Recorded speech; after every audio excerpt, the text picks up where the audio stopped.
প্রচণ্ড গরমে আমরা একটা করছি, কালকে থেকে আমরা সবার জন্য ঠান্ডা পানি ব্যবস্থা করব, মানে গরম লাঘব করার জন্য। আগামীকাল আমাদের শেষ বাজার এবং দাহ্য বাজার, আমরা শনিবার মঙ্গলবার আমাদের দাহ্য বাজার। আমরা আশা করছি কালকে 10,000-এর অধিক গরু আমাদের বাজারে উঠবে, কারণ কক্সবাজার ঐতিহ্যবাহী হাট বাজার হচ্ছে আমাদের এই কাঠিমাথা বাজার। আমরা গত শনিবার থেকে আমরা বাজার শুরু করেছি। আমরা আশানুরূপ সাড়া পাচ্ছি, ক্রেতা বিক্রেতা এখানে আমাদের কাছে ভিড় করছে।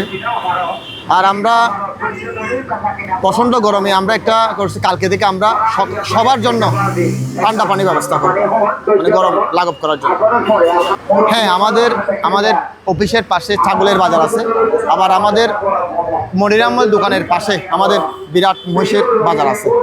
আমাদের গরু মহিষ সব উঠবে ইনশাল্লাহ।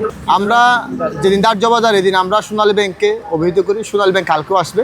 আমরা ওদের লোক দিয়ে জাল নোট শনাক্ত করানোর জন্য আমরা মেশিন ব্যবস্থা করা দাহ্য বাজারে। অতীতের ন্যায় আমাদের নিরাপত্তার ব্যবস্থা অত্যন্ত ভালো। আমরা আমাদের নিজস্ব মনিটরিং টিম আছে এবং শৃঙ্খলার 100 জন আমরা ভলান্টিয়ার নিয়েছি।